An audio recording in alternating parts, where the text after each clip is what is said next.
Este será o segundo mandato de Cristina Kirchner. Na realidade, o terceiro governo do kirchnerismo, vertente do peronismo iniciado pelo ex-presidente Néstor Kirchner em 2003.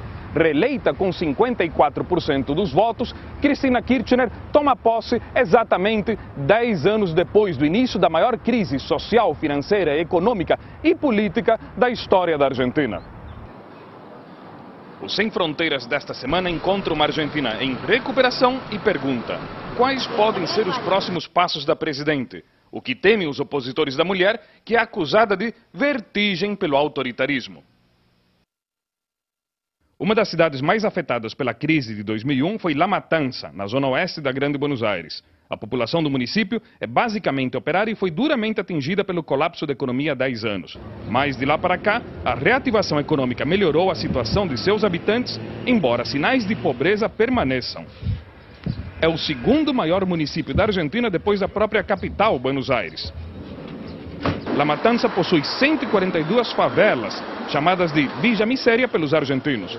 Nesta área empobrecida, o governo da presidente Cristina Kirchner deu o pontapé inicial para a versão argentina do Bolsa Família, o denominado Atribuição Universal por Filho. La Matança possui 1.800.000 habitantes. Ali o governo entrega mensalmente 300.000 subsídios família. Se tu pensas o 2001... es un país movido a crisis. Argentina fez de sus crisis una normalidad. Cada 10 años o país parece que se arma y se desarma. Cuando tem crisis, ven as emergências. E quando tem emergência, vem os atalhos, não se cumpre com a lei, vem o pragmatismo, então tem que pegar o subsídio porque a pobreza demanda e exige naquele momento de emergência. Acontece que se foi institucionalizando o subsídio. Então chegamos agora quando se a demanda que eu faço é construir normalidade, que a Argentina finalmente consiga ser um país normal. Esta fábrica de produtos de ferro, a Fundição LB, quebrou em 2001. Os empregados passaram meses sem receber até que decidiram parar. Mas tiveram uma preocupação: manter as máquinas funcionando para que não estragassem. Eles administraram a indústria como uma cooperativa que no ano que vem completará uma década de atividade. No começo lutaram sozinhos, mas depois tiveram ajuda do governo. Al principio fue duro, porque nosotros para poder hacer la primera cola tuvimos que trabajar un poco y no llevar nada de plata a casa. Y después se fueron dando muchas cosas: la ayuda del ministerio, la ayuda de la gobernación, de Scioli actualmente, digamos de Néstor también, porque Néstor nos dio una mano grandísima a nosotros, porque lo que hizo Néstor Kirchner no lo hizo nadie. Y continuó la señora presidenta, que el día de hoy, ¿no? ¿Usted la votó a Cristina Kirchner entonces? Sí, seguro que sí, porque vemos que es la única persona que hoy en día hizo mucho por los pobres. Nos últimos 8 anos, várias empresas reabriram suas portas. No início dos anos 90, La Matança tinha 12.000 fábricas dos mais diversos tamanhos. Durante a crise, o número caiu para 2.700, mas atualmente existem 7.500 fábricas em funcionamento. Mi esposo estaba trabajando y tenía una empresa de reparación de cajas automáticas y perdió casi toda la plata que tenía guardada en el banco, la perdió por el famoso corralito. Hasta que, bueno, él directamente el trabajo que tenía no lo pudo seguir haciendo y tuvimos que cambiar de rubro. ¿Qué piensa del gobierno actual de la presidenta Cristina Kirchner? ¿La votó por acaso para la reelección? Sí, la voté para la reelección porque no hay otras opciones presentes. No hay alguien que me ofrezca una mejor respuesta. Hay muchas cosas que no me gustan, en las maneras de actuar del gobierno, pero hay muchas otras en que son buenas, como ser las obras públicas, la asignación por hijo. Hay muchas cosas que están bien y hay otras cosas que todavía faltan hacer o los métodos no son los ideales. Desde que está Cristina específicamente cambiaron un montón de cosas. Mi familia por lo menos, y yo noto también en los alrededores, pudimos crecer un montón, no sé, comprar más cosas, hacer más cosas en la casa. Antes se paró, llegó un momento que uno es hasta donde estaba y después pagar para comer y eso. Ahora se pueden hacer cosas, aparte de lo que es lo básico, podés arreglar tu casa, podés projetar. Antes não se podia projetar. A população considera que o ressurgimento do município deve-se aos governos do casal Kirchner. Isso ficou claro na recente reeleição da presidente Cristina. Enquanto que em todo o país ela obteve 54% dos votos, em La Matança ganhou com 67%.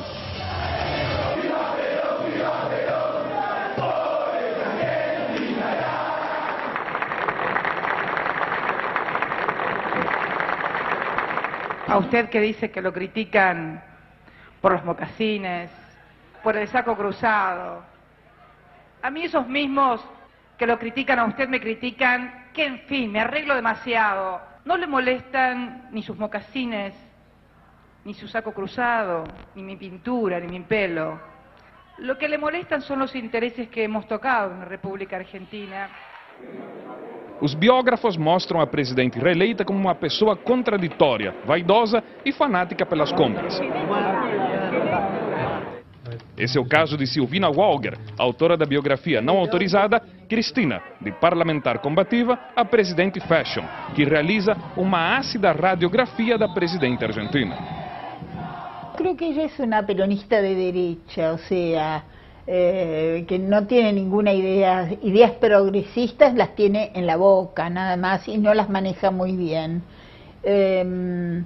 Y después fundamentalmente es una ultranacionalista, pero nacionalista enfermiza. Quiero también reafirmar una vez más nuestro reclamo irrenunciable e indeclinable a la soberanía sobre nuestras Islas Malvinas.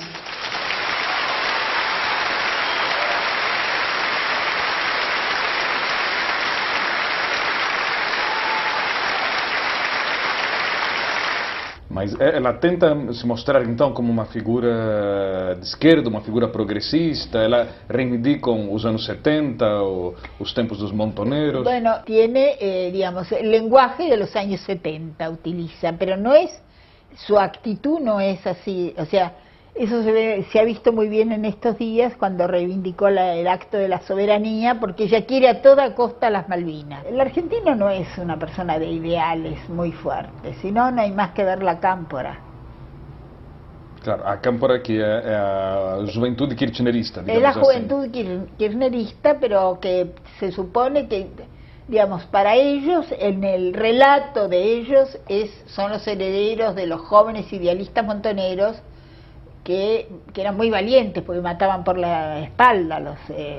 Para ser montonero había que matar un policía, pero ese policía lo mataban siempre por la espalda. Y estos son los herederos de esa épica maravillosa y en realidad lo que tienen están en todas las empresas. Yo estoy trabajando en 2 empresas importantes en este momento y cada una en un piso tienen uno de la cámpora que les controla, revisa los papeles.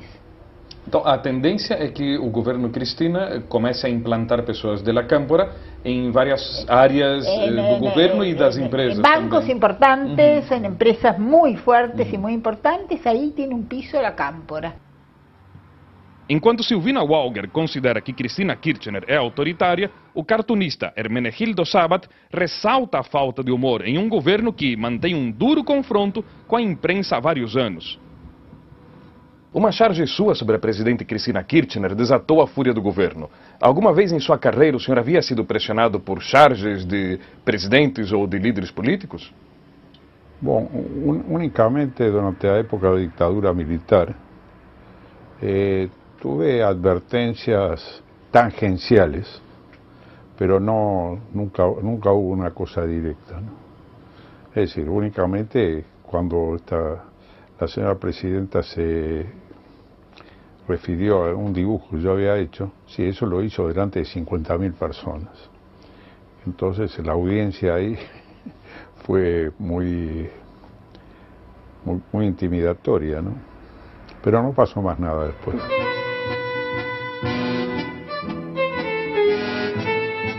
os peronistas, ou mais especificamente a sua vertente kirchnerista, eles têm menos senso de humor que outros grupos políticos? Es difícil decirlo porque Menem estuvo acá 8 años y yo lo hice permanentemente agarrado de la silla del poder, nunca dijo nada. Y él era peronista, es peronista, ¿no? Quais seriam as características mais caricaturáveis da presidente Cristina? O cabello. Eso es la parte que ella cuida más, hasta donde yo estoy enterado, ¿no?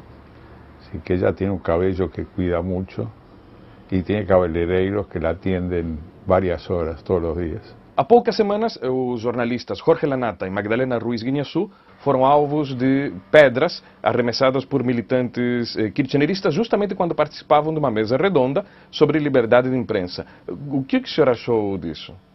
Eso me parece una aberración. Así que yo creo que eso es una cosa francamente criticable y en otro sentido una demostración de que hay muchas fuerzas encontradas dentro del grupo de gobierno. Ellos, como no acreditan en la imprensa, construyen un sistema comunicacional de propaganda. Y esto es una concepción antidemocrática, porque quien hace propaganda, siempre los gobiernos totalitarios, la primera cosa que les hacen es por censura. No hay censura en Argentina, es mucho más sutil. ¿Ha derecho a decir? Claro que ha derecho a decir, mas está muy comprometido el derecho a opinar, porque cuando tú opinas diferente a un gobierno, tú pasas a ser burlado, ridiculizado, descalificado en los sistemas públicos de comunicación. Entonces, decir o que se piensa que tiene que ser un acto de honestidad pessoal, en Argentina tem se convertido en un acto de coragem. Com metáforas da Divina Comédia de Dante Alighieri, o governo kirchnerista começou afirmando que no primeiro mandato o país estava no inferno da crise. Depois, passou para o purgatório e há poucos dias, a presidente Cristina indicou que o país ainda não estava no paraíso, embora tenha utilizado uma versão moderna de um lugar ideal. Ela disse que a Argentina não era Disneylândia, embora estivesse muito melhor que países da União Europeia ou os Estados Unidos em meio à crise internacional. Em matéria de crises, a Argentina tem longa experiência. Desde 1975, acumula 6 graves crises, fora as pequenas. A pior de todas, gestada ao longo de vários anos, explodiu em dezembro de 2001, quando o governo do presidente Fernando de la Rúa decretou o Corralito, um mega confisco bancário, no dia 1º de dezembro desse ano. A realidade é mais tossuda do que pensei. A medida magnificou a crise que já vinha carcomendo a economia argentina e disparou uma série de rebeliões populares, manifestações, panelaços e saque aos comércios que levaram a Argentina à beira do colapso. O ministro da Economia na época, Domingo Cavallo, renunciou, enquanto que multidões tentavam invadir os bancos e tiveram que blindar suas fachadas com tapumes e chapas para evitar a fúria dos correntistas. São ladrões! São chorros! O presidente Fernando de la Rúa renunciou no dia seguinte, depois de 2 dúzias de mortes nas manifestações. Nas 2 semanas seguintes, a Argentina teve outros 4 presidentes: Ramón Puerta, Adolfo Rodríguez Sá, Eduardo Camaño e Eduardo Dual. A crise agravou-se ao longo de 2002. Famintos na periferia das grandes cidades, centenas de argentinos recorreram a sapos e cavalos como alimentos. Milhões de pessoas caíram da classe média direto para a classe baixa em poucas semanas. A pobreza, que havia crescido nos anos 90, estava em 2001 em 30% e subiu até 57%. O país passou por momentos surrealistas, entre os quais o dia em que a província de San Luis especulou declarar a independência para livrar-se dos problemas nacionais argentinos, que pareciam insolúveis, ou quando a Patagônia quase virou moeda de troca com credores japoneses. Eles sugeriram a representantes do Ministério da Economia que a Argentina vendesse a região para pagar as dívidas. Além disso, na época o país convivia com 14 moedas, emitidas por diferentes províncias, além do peso argentino e o dólar, que sempre foi a moeda informal do país. Estas quase moedas locais, que circulavam em mais da metade das 24 províncias, constituíram 38% do dinheiro em circulação na Argentina. A situação ficou mais turbulenta quando o então presidente provisório Adolfo Rodrigues Sá, às vésperas do Natal, declarou o calote da dívida com os credores privados, colocando a Argentina como pária dos mercados internacionais. 10 anos depois, a economia mostra um panorama muito melhor, embora vários problemas estejam por resolver desde a época da crise. O governo afirma que a pobreza em Buenos Aires e na Grande Buenos Aires caiu para 15% da população, mas a Igreja Católica recentemente sustentou que supera os 34%. O sociólogo e analista de opinião pública Artemio Lopes, da consultoria X, considera que a política do governo Kirchner conseguiu retirar o país da grave crise, mas afirma ainda há muito o que fazer. Hay una caída significativa de la pobreza en Argentina desde aquel punto máximo en el medio de la crisis del 54% a los niveles actuales. Desde nuestra perspectiva, el proceso iniciado en mayo del año 2003 con Néstor Kirchner y continuado por Cristina Kirchner a partir del año 2007, desempobrece al equivalente del total poblacional de la provincia de Buenos Aires. Esto es más de 14 millones de argentinos que pueden superar la situación de pobreza en la que se encontraba al inicio del proceso. Ao redor de 40% da população argentina, uns 38%, 40%, deixam de ser pobres. Exactamente. Eles não eram pobres antes da crise, tornaram-se pobres e deixaram de ser pobres. Y un indicador todavía más extremo, que era la línea del hambre, la línea de indigencia denominada en Argentina, que afectaba al 28% de los argentinos en medio de la crisis, a población de hoy casi 11 millones de argentinos, hoy está en 5 millones de personas. Quitó del hambre este modelo que se inició en 2003 al equivalente poblacional de la provincia de Mendoza, Córdoba y Santa Fe sumadas. Por eso tan contundente el respaldo, sobre todo de los sectores populares, a la continuidad del modelo. Nestes 10 anos houve fortalecimento da figura presidencial. Enquanto Fernando de la Rúa exibia uma figura presidencial fraca e era caricaturado por isso como um permanente dorminhoco de pijama, o ex-presidente Néstor Kirchner e sua mulher e sucessora Cristina Kirchner implantaram uma centralização do poder não vista desde os tempos de Juan Domingo Perón. Os analistas destacam que o país passou nos últimos 8 anos a um cenário de hiperpresidencialismo. E a oposição, nesse intervalo, ficou atomizada e confrontada por profundos antagonismos. Esse foi o caso da União Cívica Radical, partido centenário que durante um século esteve sempre entre os dois principais grupos políticos do país, que nunca conseguiu recuperar-se da crise de 2001 e 2002, nem da imagem de fim caótico do governo de um de seus integrantes, o presidente Fernando de la Rúa. Pienso llegado el tiempo de retirar. Derrotada com apenas 13% dos votos nestas eleições, a União Cívica Radical precisa encontrar novo rumo. Realizou uma convenção que terminou em tumulto generalizado. Uma das poucas políticas que começaram sua carreira depois do movimento Que Todos Vão Embora é a senadora Norma Morandini, que foi candidata a vice-presidente nestas eleições pela chapa da Frente Progressista, encabeçada pelo socialista Hermes Biner. Eu constato que somos retalhos do peronismo, retalhos do radicalismo e uma grande componente da independência. A pergunta que eu venho fazendo todo o tempo é como nós vamos a fazer de uma manta de retalhos uma manta democrática. Então eu acho que nós estamos caminhando em uma construção cultural mais democrática, porque nós temos mais de 50 anos em nossas costas de autoritarismo, nós temos a hegemonia do peronismo, que é uma concepção de poder, o culto da personalidade. Se tu observas kirchnerismo, peronismo, cristinismo, já o fato do ismo mostra como há uma concepção mais de pessoas, de líderes, de caudilhos, e não uma concepção moderna, democrática, de ter um governo das instituições. De aplausos.